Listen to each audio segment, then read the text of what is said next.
İngilis tili grammatiksidagi 16 zamanla. The 16 tenses in English grammar. Hozirgi zaman. The present tense. Hozirgi zaman shaylarning hozirgi salohiyati, sifati, o'rnini va hozir bilan munosabatlik bo'lgan tartiblik, doimlik ish harakatini ifodalashda ishlatiladi. Fe'llar asli shakli bo'yicha elinadi. BPLni tashkil qilgan hozirgi zaman.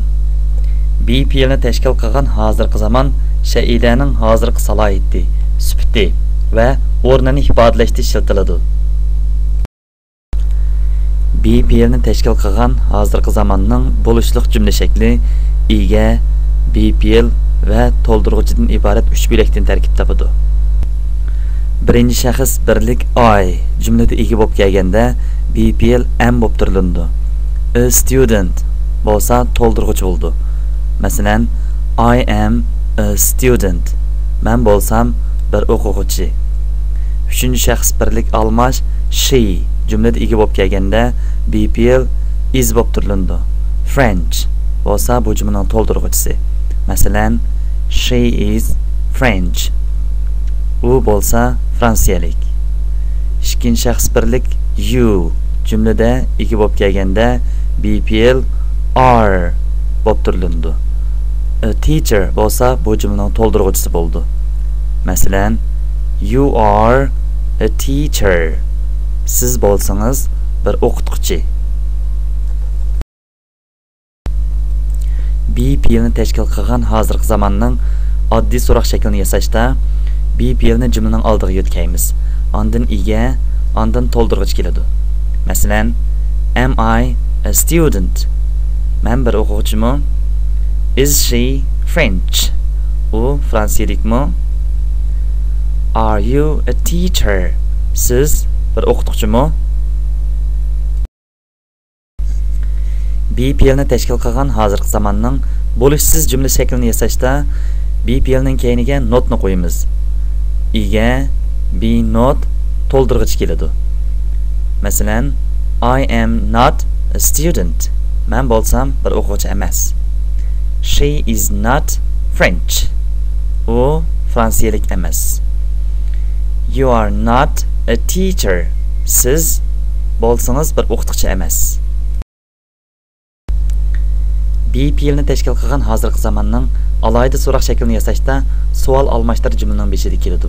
Ondan BPL, ondan to'ldirg'ich keladi. Masalan, who are you? Siz kim? What is this? Bu nima? Where is she? U qayerda? What is your name? Sizning ismingiz nima? Harakat fe'lni tashkil qilgan hozirgi zaman. Harakat fe'lni tashkil qilgan hozirgi zaman asosan hozirgi ishlarni va hozir bilan munosabatlik bo'lgan doimlik ishlarni ifodalashda ishlatiladi. Harakat fe'lni tashkil qilgan hozirgi zamonning bo'lishliq jumla shaklini yasashda ega, harakat fe'l, to'ldirg'ich keladi. Uchinchi shaxs birlik jumlada ega bo'lib kelganda harakat fe'lining keyiniga as yoki es harflar qo'shilib ketadi. Masalan, I like coffee. Men qahvani yaxshi ko'raman. Bu jumlada I ega, like harakat fe'l, coffee qahva. He likes coffee. U qahvani yaxshi ko'rdi. Bu jumlada uchinchi shaxs birlik almash he jumlada ega bo'lib kelganligi uchun harakat fe'l like ning keyiniga as qo'shilib ketgan. Coffee bu jumlaning to'ldiruvchisi bo'ldi. He likes coffee. U qahvani yaxshi ko'rdi. Harakat fe'lni tashkil qilgan hozirgi zamonning oddiy so'roq shaklini yasashda yordamchi fe'l do jumlaning beshida keldi. Ondan ega, harakat fe'l, to'ldirg'ich keladi. Uchinchi shaxs birlik jumlada ega bo'lib kelganda yordamchi fe'l do ning keyiniga es qo'shilib jumlaning beshida keladi. Masalan, do you like coffee? Bu jumlada yordamchi fe'l do jumlaning beshida kelgan, you ega, like harakat fe'l, coffee to'ldirg'ich. Do you like coffee? Siz qahvani yaxshi ko'ramsiz? Does he like coffee? U qahvani yaxshi ko'ramdi. Bu jumlada uchinchi shaxs birlik almash he jumlada ega bo'lib kelganligi uchun oddiy so'roq shaklida yordamchi fe'l do'ga es qo'shib dozga o'zgarib does he like coffee does jumlaning beshida kelib oddiy so'roqqa aylangan. Does he like coffee? U qahvani yaxshi ko'ramdi. Harakat fe'lini tashkil qilgan hozirgi zamonning bo'lishsiz jumla shaklini yasashda yordamchi fe'l do'ning keyiniga not qo'shildi. Ega do not harakat fe'l ondan to'ldirg'ich keladi.